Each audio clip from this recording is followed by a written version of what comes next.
It's a good song. Listen to it. No, you need to eat bubblegum while you listen to it. Okay, guys, today we're in chapter 20.2, and our this section is on forces on charged particles.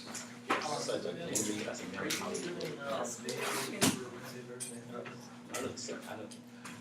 But not Thursday. Thursday's live. Darn it. Did you go ahead and give us the prompts? Yes, go ahead and give us the prompts. Well, you know what I want? There's an 8-hour I'm just going to be completely honest with you. This lab was an absolute disaster last year.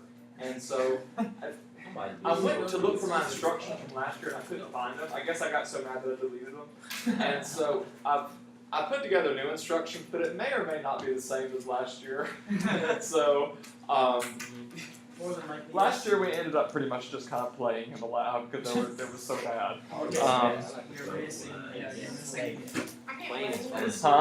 gonna do that just on purpose. Mess up the lab. So they don't get it.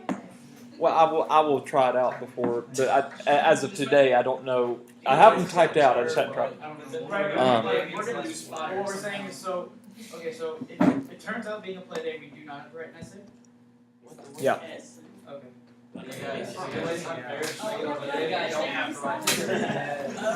Okay, so we kind of started this topic yesterday, guys, and we said that we know that there is going to be a force between any two charged objects. Okay, and that rule is governed by Coulombs Law.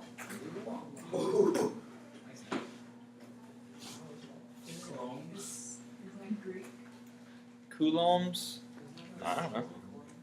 It's Coulombs. How you know? The man says buoyancy. Coulombs. Alright, so there is a force between any two charged objects. What does it mean for an object to be charged? It has gained electrons. It's either gained electrons or it lost electrons. So just because something has electrons doesn't mean it's charged. It has to have more electrons than it has protons, or it has to have less electrons than it has protons. Right? Okay.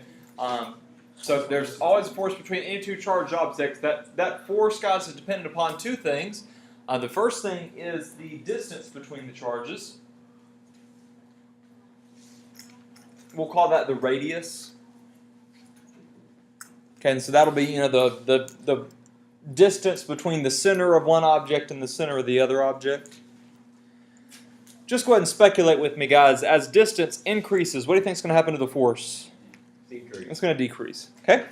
And then the second thing that force is going to depend on is the amount of charge present. Thank you.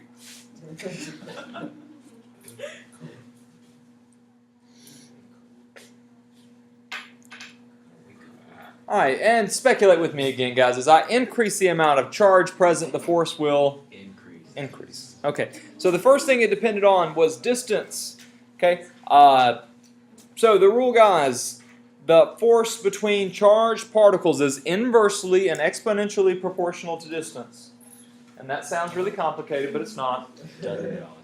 Okay, inversely means if one increases, the other one decreases. Okay, and exponentially means we're looking at a squared function. Okay, so a 2 times increase in distance will be a 4 times reduction in force.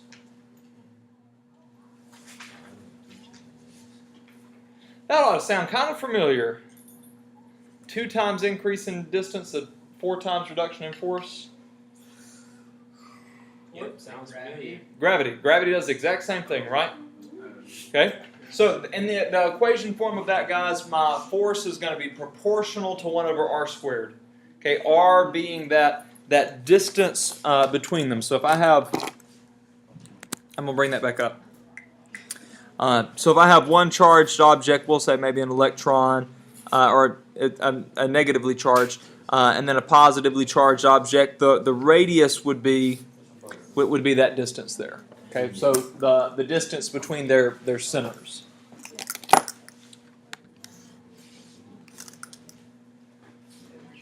Okay, so distance affects the amount of force. That's the reason why, guys, when we came up to the Van de Graaff generator yesterday, when you're standing far away, you don't really feel anything. As you get close, you it's almost kind of instant, right? You get close and it's like, whoa, you can feel that you're about to get shocked, and then you get a little closer and then bam, that it happens, okay? What now? People hitting on your head. Okay, but that's because a small reduction in distance ended up resulting in a very large increase in force. Okay, it's one thing that makes lightning really amazing to me. With the Van de Graaff generator, we're seeing. I don't start to see that those sparks or flashes of current until I'm getting at a pretty close distance. I mean, this is a lot of voltage. Okay, pretty close distance. I mean, we're talking an enormous amount of distance relatively between the cloud and the ground, right? Okay, so that's going to be generated. The amount of force required is going to be generated not by the distance and that, but by the charge. Okay, and so as we said a second ago, guys, an object's charge. If I say an object is charged, that doesn't necessarily mean that it has electrons. That just means that there's a difference between the number of electrons and the number of protons. Or it could be a difference in the distribution between the electrons and the protons. Now I could have a thing with 1,000,000 electrons and 1,000,000 protons and just separate them. Put all the electrons over here and all the protons over there, and it would be charged. Okay, but it's essentially a difference between the number of protons and electrons. Okay, if I have a whole bunch of electrons over here, but not so many protons, then I would say that it would be blank charged. What'd you say? If I have a whole bunch of electrons, but not many protons, Charged. that would be negatively charged. And then, the opposite, if I had a whole bunch of protons, not many electrons, that would be positively charged. Okay? Our SI unit for charge is the Coulomb.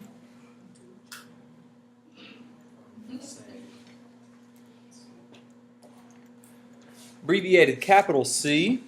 And the variable that's going to represent that will be lowercase q. Okay, uppercase Q representing heat, lowercase q representing charge. And 1 Coulomb, guys, is represented by 6.24 times 10 to the 18th excess electrons.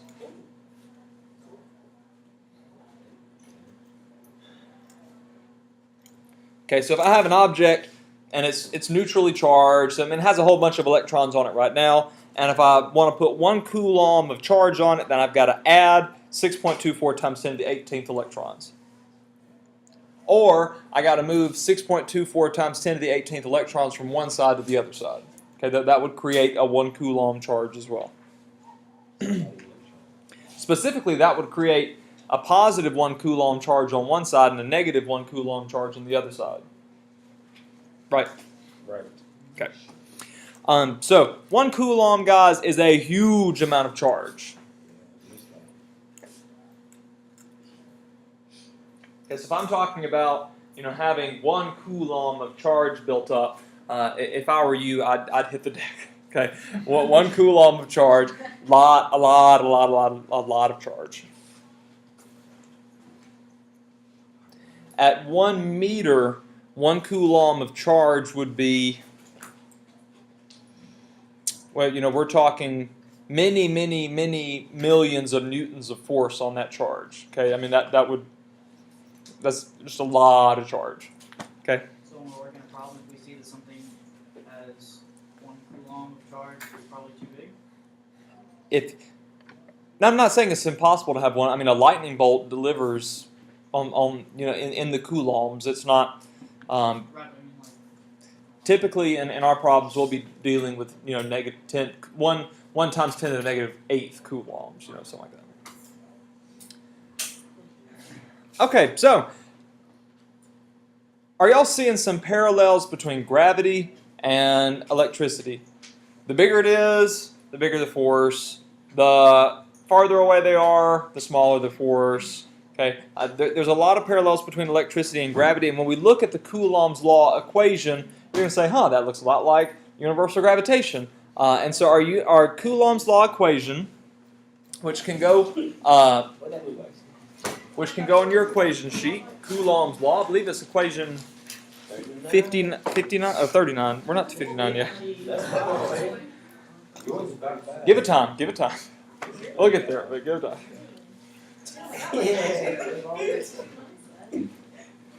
The equations are about to start rolling. I mean, we're going to move through some equations. Oh yeah, we'll fill it up. Oh, yeah. Yeah, we'll Hey, Ash, are there any empty slots? Until what? Not 47? 46. Are we going to have more than 46? Yes. It just doesn't stop me. But 46 will be a while. It's going to be a while till we get to 46. Okay, but now? They will start coming. So, up here, guys, y'all see a parallel. I mean, this looks exactly like universal gravitation equation, right?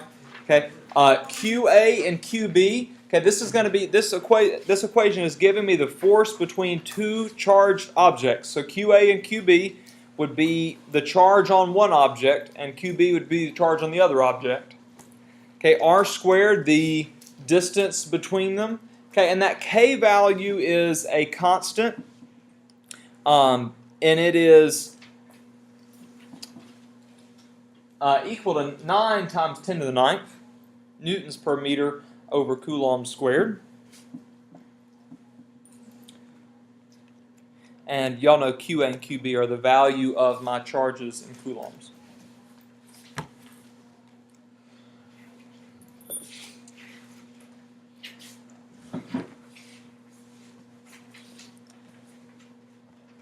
What represents a bigger force? The electric force or the gravitational force? And how do you know? Look at your equations. And by the way, you can put that constant under your notes. Done. We only have one. Guys, look at the constant for this one and look at the constant for the universal gravitation. Which one's bigger? That one's bigger. Yeah. This one's way bigger. Okay. Way bigger. So in my last class, and I'm not going to walk you through this process because it ended up being a much longer process than I thought it would be. What we did is we said, okay, if I have a mass that is nothing but protons, and I have a mass that's nothing but electrons, let's compare the gravitational force and compare the electric force. And the electric force was 39 orders of magnitude greater. Okay, that's 39 orders of magnitude. That's that's a million times a million times a million times a million times a million times. I mean, that's just set that in. Okay, so the electric force is way bigger. Okay, now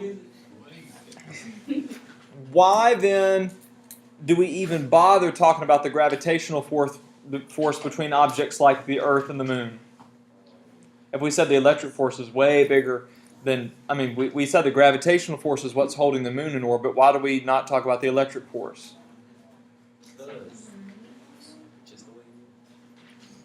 Cool. Because does the Earth have much of a charge? No. Okay, so the Earth, in that case, it doesn't really have much of a charge. Okay. Does any of the planets have a charge? Not that I'm aware of. All right. So next question. We said that I built up a whole bunch of electrons on top of this Van de Graaff generator. So I put this orb up here. Why? I mean, if the electric force is so huge, why am I not having to sit here and pull this thing back? There's one pushing against you. One strong man. Huh? I mean, one's positive, one's negative. Shouldn't they? Right? I mean, There's something pushing against you. And force and charge. what's happened? This force builds up, and then what happens? Just looks like it bounces. Well, then it discharges it, right? So the force builds up. I mean, it builds up to whatever amount of force it takes to push the electrons through the air.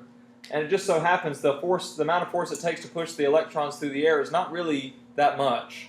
Okay, so I mean, I'm capable of holding that. I mean, I can withstand the amount of force it takes to push a couple of electrons through the air. Okay, so I mean, actually, if you're sitting here holding it, you can feel a little bit. Okay, I mean, it bounces a little bit, and so there is a little bit of force there. But as soon as that force builds up, zap. Okay, then it dissipates the electrons, and that force is gone temporarily.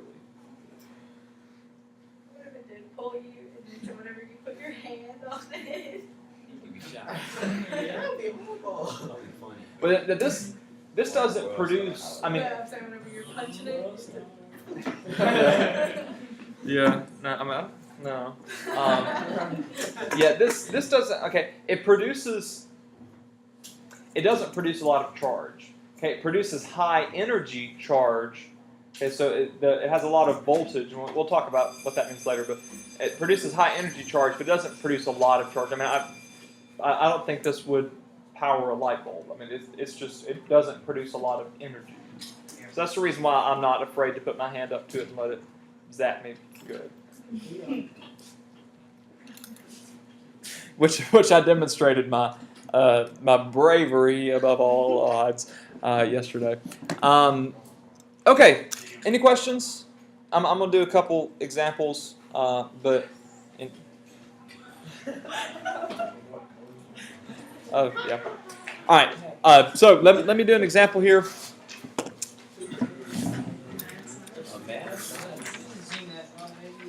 And by mad, I mean insane, not angry. Balloons! I hate balloons. I like balloons. It's like a biologist, because you'd have to be mad, like, balloons on your No, not me, buddy. Wait a minute. Maybe he was really mad because sometimes he rubbed the balloons. Well, we actually. This is going to turn into a lab for us, the mad scientist question. This is the lab that was not very good last year, so we'll. Oh, okay. Yeah. If you're wearing a skirt, then I would not rub your balloon on your jeans in that case. All right, let's get started. Mad scientist, guys, rubs 2 balloons, guys. Rub 2 balloons. Ooh, what have I done? Come back. Okay. On his jeans, and they both gain 5.2 times 10 to the negative 8th coulombs of charge. I'm going to switch over to the camera in just a second. So in other words, QA equals 5.2 times 10 to the negative 8th. And QB equals that.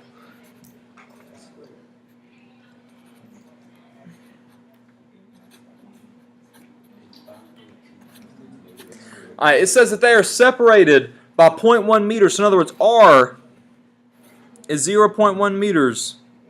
Okay, how much force will they exert?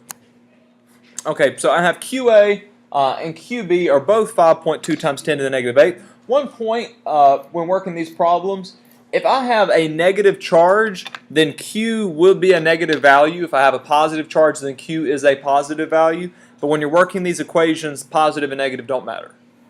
So just always put positive into the equation. Okay. So my force is equal to K QA QB over R squared. Okay, so the force here is going to be equal to 9 times 10 to the 9th newtons per meter squared over Coulomb squared. Since these are both the same, I can just square those.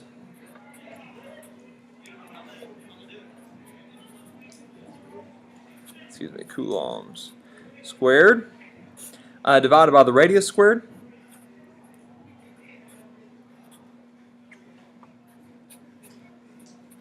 All right, anybody entered that yet? 0.0002. Okay, so that represents a force on the balloons of 0.0024 newtons.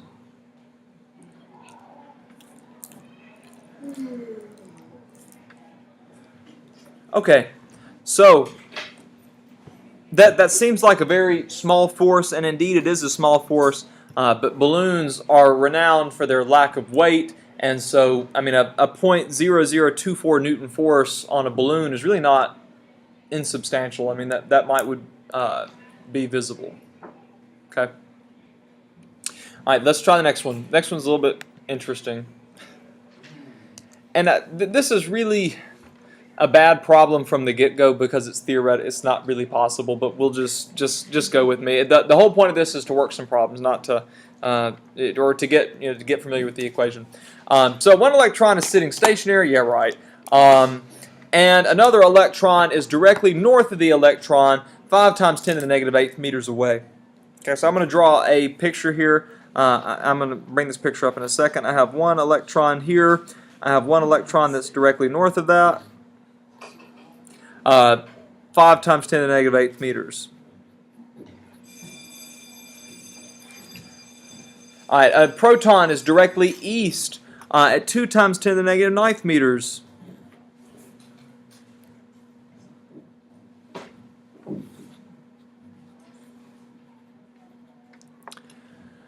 And the net force, and find the net force and net direction of force on the stationary electron. Okay, so I'm trying to find the net force on this electron here.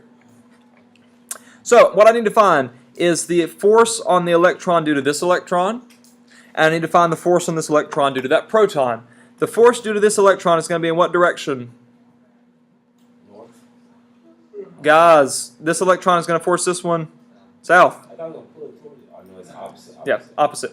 Okay, the proton is going to take the electron and pull it toward it. Okay, so I know that the net force should be in this direction. Right? Okay, so the force due to the electron is equal to K QA QB over R squared.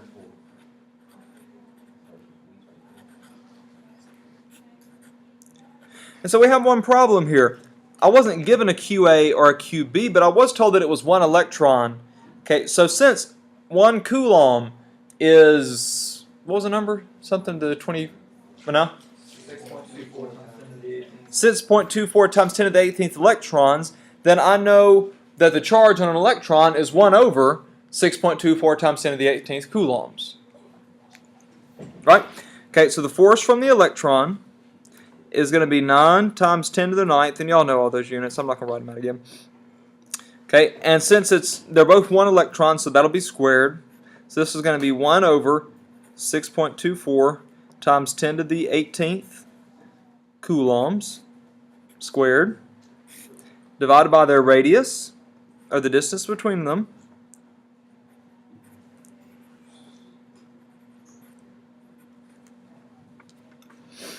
Okay, so the force on that electron due to the other electron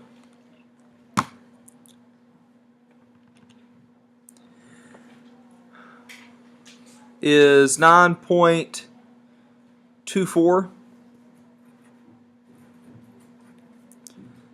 25 times 10 to the negative 14th newtons. Okay, the force due to the proton. The exact same equation, the charge on a proton is exactly the same as the charge on an electron. So this is the same equation, just a different distance.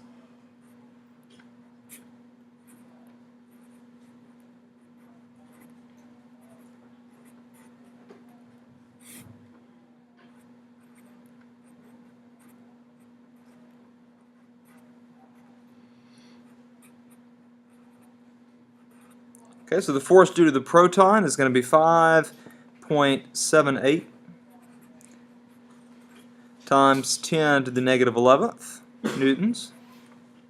Okay, so to get the net force, since these are diagonal, since they're at 90 degrees of each other, I just use Pythagorean theorem to get the net force.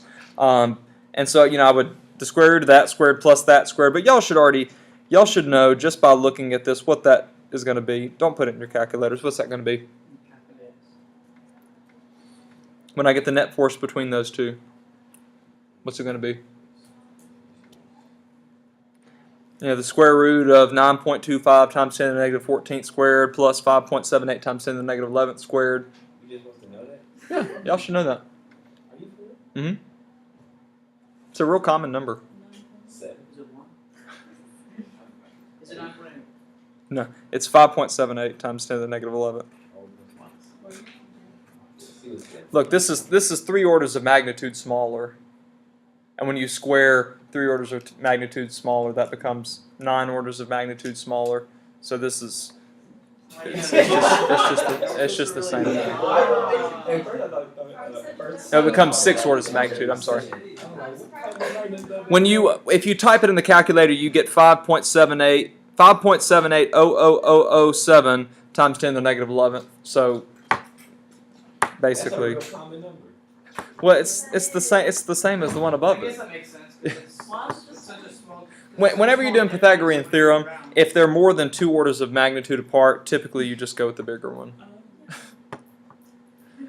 So it's like you're doing a triangle, and one side of the triangle is 100 meters, and one side of the triangle is a centimeter, and you're saying, well, how long will the hypotenuse be? Hypotenuse be? Well, 100 meters. I mean, You said that. Never gonna. I'm glad that y'all are enjoying that. Okay, super easy. And then the direction, since this is negligible, pretty much is just due east.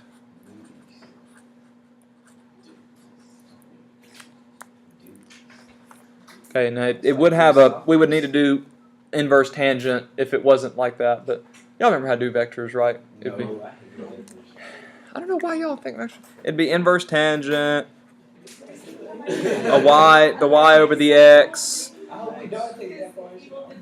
and what you'd end up getting is 0.00 something degrees, and you'd say, well, that's 0. All right, guys, any questions?